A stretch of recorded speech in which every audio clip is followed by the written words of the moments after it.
ಏಷ್ಯಾದ ಅತಿ ದೊಡ್ಡ ಏರ್ ಶೋ ನೀವು ನೋಡ್ತಾ ಇರ್ಬೋದು. ಮುರಳಿ ಸರ್ ಇದ್ದ ಕಾರಣಕ್ಕಾಗಿ ಸರ್ ಇದರ ಬಗ್ಗೆ ಏನಾದ್ರು ಸ್ವಲ್ಪ ಹೇಳ್ಬೋದಾ? ಅಲ್ಲ, ಎಲ್ಲವನ್ನೂ ಅಷ್ಟು ಬೇಗ ಪತ್ತೆ ಹಚ್ಚಕ್ಕಾಗಲ್ಲ. ನೋಡಿ, ಇದು ಸ್ವಲ್ಪ ನಮಗೆ ಇದು ಯಾವುದು ನೋಡಿ ರಫಾಲ್. ಇದು Rafale electrical and mechanical systems like brakes, landing ಇದು ರಫಾಲ್. ಇದು ಸರ್, ರಫಾಲ್ಗೆ ಅದೊಂದು ಅಷ್ಟೊಂದು ಡಿಮಾಂಡ್ ಬಂದಿದ್ದು ಯಾಕೆ ಸರ್? ರಫಾಲ್ಗೆ ಅಷ್ಟೊಂದು ಡಿಮಾಂಡ್ ಬಂದಿದ್ದು ಇದೆ. ನಮ್ಮ ಹತ್ರ 36 ರಫಾಲ್ ಇದೆ. ನಾವು 72 ಒಟ್ಟು ಸರ್ಕಾರಕ್ಕೆ ಹೇಳಿದ್ವಿ. ಆದರೆ ಅವರು ನಮ್ಮ ಇದು ಪ್ರಧಾನಮಂತ್ರಿಗಳು ಫ್ರಾನ್ಸ್ ಹೋದಾಗ 36 ಡೈರೆಕ್ಟ್ ಬೈ ಕಾಂಟ್ರಾಕ್ಟ್ ಒಪ್ಪಂದ ಮಾಡ್ಕೊಂಡ್ಬಂದ್ರು. ಅದು 36 ಅದಾದ್ಮೇಲೆ ಅದು ಹೋಗ್ಲೇ ಇಲ್ಲ, ಅದು ರಿಪೀಟ್ ಬೈ ಹೋಗ್ಲೇ ಇಲ್ಲ ಅದು. ಓಕೆ. ಈಗ ನೀವು ಆಗ್ಲೇ ಒಂದು ಕೆಂಪು ಒಂದು ವಿಮಾನ ನೋಡಿದ್ರೆ ಅದು NAL ಮ್ಯಾನುಫ್ಯಾಕ್ಚರ್ ಮಾಡಿದ್ದಂತಹ ವಿಮಾನ. ಅದು ನಮ್ಮ ಬೆಂಗಳೂರಿನ NAL ನವರು ಮ್ಯಾನುಫ್ಯಾಕ್ಚರ್ ಮಾಡಿದ್ದು. ಪ್ರತಿ ಏರೋ ಇಂಡಿಯಾಲೂ ಅದು ಫ್ಲೈ ಆಗುತ್ತೆ. ಅದು ಅದು ಆಕ್ಚುಲಿ ಈ ಏರ್ಕ್ರಾಫ್ಟ್ ನಮ್ಮ ವಾಯುಸೇನೆಯಲ್ಲಿಲ್ಲ, ಅದು ಅಗ್ರಿಕಲ್ಚರಲ್ ಯೂಸ್ಗೆ ಯೂಸ್ ಮಾಡ್ಬೋದು ಅಷ್ಟೇ. ಬಂದು ಲ್ಯಾಂಡ್ ಆಗ್ತಿರೋ ಈಗ ಸರ್, ಈಗ ವಿಶ್ವದಲ್ಲಿ ತುಂಬಾ ಶಕ್ತಿಶಾಲಿ ಆಗಿರುವಂತ ಏರ್ಕ್ರಾಫ್ಟ್ ಹೊಂದಿರುವಂತ ದೇಶ ಯಾವುದು ಸರ್? America, China. ಚೈನಾನಲ್ಲಿ ಇವತ್ತು ನೋಡಿ, ಅವರು 20 ವರ್ಷಗಳ ಕೆಳಗೇನೆ ಅವ್ರದ್ದು ನಾವು ಏನು ಇವತ್ತು ಆತ್ಮನಿರ್ಭರ್ ಭಾರತ್ ಅಂತ ಕರಿತೀವೋ ಅದನ್ನ ಅವರು ಆತ್ಮನಿರ್ಭರ್ ಚೈನಾ 20 ವರ್ಷದ ಕೆಳಗೆ ಶುರು ಮಾಡಿದ್ರು. ಇವತ್ತು ಅವರು J-20 ಚಂಗ್ಡು ಅನ್ನೋ ಒಂದು ಯುದ್ಧ ವಿಮಾನನ ತಯಾರು ಮಾಡಿ ಹಾರಿಸ್ತಾ ಇದ್ದಾರೆ ಒಂದು 2-3 ವರ್ಷದಿಂದ. ಅವ್ರು ಹೇಳ್ತಾರೆ ಈ ಯುದ್ಧ ವಿಮಾನ ಇದೆ NAL ಏರ್ಕ್ರಾಫ್ಟ್ ಇದು. ಇದರ ಹೆಸರು ಸಾರಸ ಅಂತ. ನಂಗೆ ಇಲ್ಲ, ಸಾರಸ ಅಲ್ಲ. ಅಂದ್ರೆ ಈಗ ನಮಗೆ ಇದು ಕೃಷಿ ಉಪಯೋಗಕ್ಕೆ ಯೂಸ್ ಆಗುತ್ತೆ. ಹೌದು. ಅದರ ಹೆಸರು ಮರ್ತೋಗಿದೆ ನನಗೆ. ಆದ್ರೆ ಈಗ ಸರ್, ಈಗ ಇದರ ಮಿಡ್ಲಲ್ಲಿ ನೀವು ಕೃಷಿ ಅಂತ ಹೇಳಿದ ಕಾರಣಕ್ಕಾಗಿ ಕೇಳ್ತಾ ಇದ್ದೀನಿ. ಈ ಮೋಡ ಬಿತ್ತನೆ ಎಲ್ಲ ಮಾಡ್ತಾರಲ್ಲ? ಹೌದು, ಇದೆ. ಅದು ಮೋಡ ಬಿತ್ತನೆ ಮಾಡೋದು, ಇದನ್ನ ಕ್ಲೌಡ್ ಸೀಡಿಂಗ್ ಮಾಡೋದು ಇದೆ. ಆಮೇಲೆ ಇವತ್ತು ಆ ಚಂಡು J-20 ಅವ್ರು ಹೇಳ್ತಾರೆ ಅದು F-35, ಆಮೇಲೆ Su-57 ಅದನ್ನು ಸರಿಸಮ. ಅದು ನಾವು ಎರಡಕ್ಕೂ ಕಾಂಪಿಟೇಷನ್ ಕೊಡ್ತೀವಿ ಎನ್ನೋ ಒಂದು ಮಾತು ಚೈನಾ ಇಂದ ಬಂದಿದೆ. ಅವರ ಇದರಿಂದ ಕಮ್ಯುನಿಸ್ಟ್ ಪಾರ್ಟಿಯಿಂದ ಬಂದಿದೆ. ಅದರಲ್ಲಿ ಪಾಕಿಸ್ತಾನ ಇಂಟ್ರೆಸ್ಟ್ ತೋರಿಸಿದೆ ಅನ್ನೋ ಮಾತು ಬಂದಿದೆ. ಅವ್ರು ಪಾಕಿಸ್ತಾನ ಇಂಟ್ರೆಸ್ಟ್ ತೋರಿಸಿದ್ರೆ ನಾಳೆ ಆ ಪಾಕಿಸ್ತಾನಕ್ಕೆ ಅವರು J-20 ಚಂಡು ಯುದ್ಧ ವಿಮಾನ ಮಾರೋದ್ರಲ್ಲಿ ಏನು ಸಂಶಯವೇ ಇಲ್ಲ. ಅಂದರೆ ನಾವು ಹಿಂದೆ ಬಿದ್ದು ಬಿಟ್ಟಿದ್ದೀವಿ. ನಮ್ಮ ದೇಶ ಹಿಂದೆ ಬಿದ್ದು ಬಿಟ್ಟಿದೆ. ನಾವು ಸುಮ್ಮನೆ ಬರೀ ಮಾತಾಡ್ಕೊಂಡೇ ಕಾಲ ಕಳೆದಿದ್ದೀವಿ ಹೊರತು ನಾವು ಯಾವ ಥರವೂ ನಮ್ಮ ಕಡೆ ಉತ್ಪಾದನೆ ಮಾಡೋಕ್ಕಾಗಿಲ್ಲ. ಉತ್ಪಾದನೆ ವಿಷಯ ಅಂತೂ ದೂರ ಬಿಡಿ, ನಾವಿವತ್ತು ಆ ಸ್ಟೆಲ್ತ್ ಪೇಂಟ್ ಮಾಡೋಕ್ಕಾಗ್ತಾ ಇಲ್ಲ ನಮ್ಮ ಕೈಲಿ. ಅಲ್ಲ ಮುರಳಿ ಸರ್, ಈಗ 30 ವರ್ಷದ ಹಿಂದೆ ಈ ಭಾರತ ಮತ್ತು ಚೈನಾದ GDP ಹತ್ರ ಒಂದೇ ಥರ ಇತ್ತು. ಹೌದು. ಈಗ ನೋಡಿ, ನಾವು ಎಂತ ತಪ್ಪು ಮಾಡಿಬಿಟ್ಟಿವಿ ಅಂತಂದರೆ, ನಾವೀಗ ಮಾತಾಡ್ತೀವಿ, ಅದು ಬೇರೆ ವಿಚಾರ. ಅವ್ರು ಖರ್ಚು ಮಾಡಿ ಅವರ ಬಜೆಟ್ ಎಷ್ಟು? 400 ಲಕ್ಷ ಕೋಟಿ. ನಮ್ಮದು 50 ಲಕ್ಷ ಕೋಟಿ, ಅದರ 10%.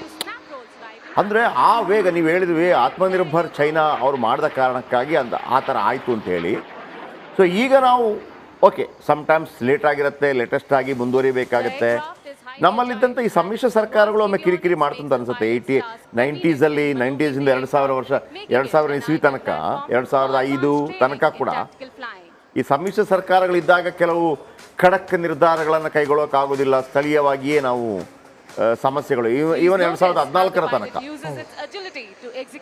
ನಮ್ಮ ಟಾಪ್ ಮೋಸ್ಟ್ ಯಾವ್ದು ಸರ್? 1, 2, 3 ಅಂತ ಹೇಳೋದಿದ್ರೆ ಏರ್ಕ್ರಾಫ್ಟ್ ನಮ್ಮದು ಇವತ್ತು ನಮ್ಮ ಹತ್ರ ಇರುವಂಥ ಯುದ್ಧ ವಿಮಾನದಲ್ಲಿ ರಫಾಲ್ ನಂಬರ್ 1. ಯಾಕೆಂದರೆ ರಫಾಲಿಂದ ಇದನ್ನು beyond visual range missiles, SCALP and Meteor ಮಿಸೈಲ್ಸ್ನ ನಾವು ಲಾಂಚ್ ಮಾಡ್ಬೋದು. ಆಮೇಲೆ ಅದನ್ನು ಹ್ಯಾಮರ್ ಕಿಟ್ಸು, ಈಗ ನಾವು ಬಾಲಕೋಟಲ್ಲಿ ಹೊಡೆದ್ವಲ್ಲ ಸ್ಪೈಸ್ ಕಿಟ್ಟು, ಅದು ಇಸ್ರೇಲಿ ಸ್ಪೈಸ್ ಕಿಟ್ಟು.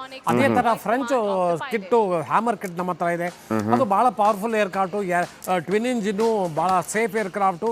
ಅದು 250 ಕಿಲೋಮೀಟರ್ ದೂರದಿಂದ ಕ್ಷಿಪಣಿನ ಹಾರಿಸಿ ವಾಪಸ್ ಬರುತ್ತೆ. ಅದು ಬಹಳ ಪವರ್ಫುಲ್ ವೆಪನ್ ಅದು. ಅದಾದಮೇಲೆ ಸುಖಾಯ್ 30 ಒಂಥರ ಏನು ಗೊತ್ತಾ, ಅದು ನಮ್ಮ ಹಳೆ ಕಾಲದ ಅಂಬ್ಯಾಸಡರ್ ಕಾರ್ ಥರ. ಅದು ಎಷ್ಟು ಬೇಕಾದ್ರೂ ಯೂಸ್ ಮಾಡೋ ಏನೂ ಆಗಲ್ಲ ಅದಕ್ಕೆ. ಸುಖಾಯ್ 30 ಬಹಳ ಸ್ಟೇಬಲ್ ಏರ್ಕ್ರಾಫ್ಟು, 200ಕ್ಕಿಂತ ಜಾಸ್ತಿ ಇದೆ. ಈಗ ಹೊಸ ಈಗ ಇನ್ನೂ ಒಂದು 12 ಏರ್ಕ್ರಾಫ್ಟ್ಗೆ ಕಾಂಟ್ರಾಕ್ಟ್ ಆಗಿದೆ. ಅದೆಲ್ಲ ಬಂದ ಮೇಲೆ ಈ ಹತ್ತತ್ರ 250 ಹೊರಟೋಗುತ್ತೆ ನಮ್ಮದು ಒಟ್ಟು ಏರ್ಕ್ರಾಫ್ಟು. ಭಾಳ ಅದು ಸ್ಟೇಬಲ್ಲು, ಭಾಳ ಪವರ್ಫುಲ್ ಏರ್ಕ್ರಾಫ್ಟು, ಅದು ಟ್ವಿನ್ ಇಂಜಿನ್ ಏರ್ಕ್ರಾಫ್ಟು. ಈಗ ಅವೆರಡು ಇರೋದಿಲ್ಲ. ಆದರೆ ನಮಗೆ ಇನ್ನೂ 116 ಏರ್ಕ್ರಾಫ್ಟ್ನ ಅವಶ್ಯಕತೆ ಇದೆ. ಇನ್ನೂ 116 MMRC ಏರ್ಕ್ರಾಫ್ಟ್ನ ಎಷ್ಟು ಬೇಗನೆ ನಾವು ಅದನ್ನು ಕಾಂಟ್ರಾಕ್ಟ್ ಮಾಡ್ತೇವೋ ಅಷ್ಟು ಒಳ್ಳೆಯದು. ಆಮೇಲೆ Ladies and gentlemen, that was IJT, the HJT-36. ಇದು HAL ಟ್ರೈನರ್ ಏರ್ಕ್ರಾಫ್ಟ್ ಇದು. ಓಕೆ, ಇದು ಯಾವುದಕ್ಕೆ ಬಳಸಲಾಗುತ್ತೆ ಸರ್? HAL ಟ್ರೈನರ್, ಇದು ಹಾಕ್ ಟ್ರೈನರ್ ಈ ಥರ ಕಾಣಿಸ್ತಾ ಇದೆ. ಓಕೆ, ಸರಿಯಾಗಿ ಕ್ಲಿಯರ್ ಆಗಿ ಗೊತ್ತಾಗ್ತಲ್ಲ. HAL ಟ್ರೈನರ್ ಏರ್ಕ್ರಾಫ್ಟ್ ಇದು. ಓಕೆ, ಕರೆಕ್ಟ್ ಇದು ಹಾಕ್ ಏರ್ಕ್ರಾಫ್ಟ್ ಇದು. ಹಾಕ್ 132 ಏರ್ಕ್ರಾಫ್ಟ್ ಇದು. ಇದನ್ನ ಅವರ ಪೇಂಟ್ ಮಾಡಿ ಆ ಥರ ಟ್ವಿನ್ ಇಂಜಿನ್, ಎರಡು ಕಾಕ್ಪಿಟ್ ಅಲ್ಲಿ ಇಬ್ರು ಕೂತಿಯಾರ ನೋಡಿ, ಮುಂದೆ ಹಿಂದೆ ಡಬಲ್ ಕಾಕ್ಪಿಟ್ಟು. ಆಮೇಲೆ ಇಬ್ರು ಟ್ರೈನರು, ಇನ್ಸ್ಟ್ರಕ್ಟರು, ಆಮೇಲೆ ಪ್ಯೂಪಿಲ್ ಕೂತಿದ್ದಾರೆ. ಸೊ ಟ್ರೈನರ್ ಏರ್ಕ್ರಾಫ್ಟ್ ಇದು. ಈಗ ಸರ್, ಈಗ ನಾವು ವಿದೌಟ್ ಪೈಲಟ್, ವಿದೌಟ್ ಯಾರು ಜನಗಳೇ ಇಲ್ಲದೆ ಹಾರಾಡುವಂಥದ್ರಲ್ಲಿ ನಾವು ಅಂದರೆ ವರ್ಲ್ಡ್ ವೈಡ್ ಸಕ್ಸಸ್ ಆಗಿದೆಯಾ? ಆ್ಯಕ್ಚುಲಿ ಸಕ್ಸಸ್ ಆಗಿಲ್ಲ. ಅದಕ್ಕೆ ನಾವು ಇದನ್ನು ಡ್ರೋನ್ ಅಂತ ಕರಿತೀವಿ, ಪೈಲಟ್ಲೆಸ್ ಏರ್ಕ್ರಾಫ್ಟ್ ಅದು. ಅದಕ್ಕೆ ಅದನ್ನು ನಾವು 2 ವರ್ಷ ತೊಗೊಂಡ್ವಿ ಇದರಿಂದ, ಇಸ್ರೇಲಿಂದ. ಒಂದು ಸರ್ಚರ್ ಅಂತ, ಇನ್ನೊಂದು ಹೆರಾನ್ ಅಂತ. ಸರ್ಚರ್ 2, ಆಮೇಲೆ ಸೂಪರ್ ಹೆರಾನ್ಸ್, ಇವೆರಡೂ ಪೈಲಟ್ಲೆಸ್ ಏರ್ಕ್ರಾಫ್ಟು. ಆಮೇಲೆ ಅದನ್ನು ಪೈಲಟ್ಲೆಸ್ ಏರ್ಕ್ರಾಫ್ಟು, ವೆಪನ್ನ ಡ್ರಾಪ್ ಮಾಡುವಂಥದ್ದು ಏರ್ಕ್ರಾಫ್ಟು ನಮ್ಮ ಹತ್ರ ಇದೆ. ಅದರಿಂದ ನಾವು ವೆಪನ್ಸು ಡ್ರಾಪ್ ಮಾಡ್ಬೋದು. 3 kg ವೆಪನ್ ತೊಗೊಂಡು ಹೋಗಿ ಅದನ್ನು ಡ್ರಾಪು ಮಾಡುವಂಥ, ಅದನ್ನು ರಿಲೀಸ್ ಮಾಡುವಂಥ ಕೇಪಬಿಲಿಟಿನೂ ಇದೆ. ನಾವು ನಿಮಗೆ ಜ್ಞಾಪಕ ಇರ್ಬೋದು, ಇತ್ತೀಚೆಗೆ MQ-9 ರೀಪರ್ ಅನ್ನುವಂಥ ಒಂದು ಅದ್ಭುತವಾದಂಥ ಒಂದು ಇದನ್ನು ಡ್ರೋನ್ನ ನಾವು ಜನರಲ್ ಅಟಾಮಿಕ್ಸ್ ಇಂದ ನಾವು ಕಾಂಟ್ರಾಕ್ಟ್ ಮಾಡಿದ್ದೀವಿ, ಬೈಡನ್ ಸರ್ಕಾರ ಇದ್ದಾಗ. ಇದು 30 ಏರ್ಕ್ರಾಫ್ಟ್ ನಾವು ಕಾಂಟ್ರಾಕ್ಟ್ ಮಾಡಿದ್ದೀವಿ.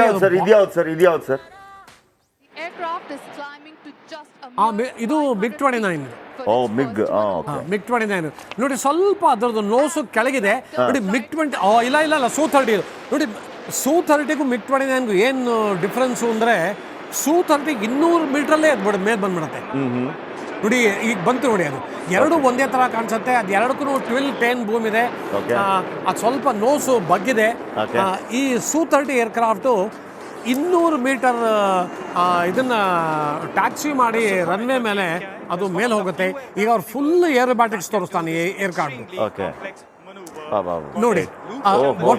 ವರ್ಚುಲಿ ವರ್ಟಿಕಲ್ ಆಗಿ ನಿಂತಿದೆ ಏರ್ಕ್ರಾಫ್ಟ್, 90 ಡಿಗ್ರಿ. ಹೌದು.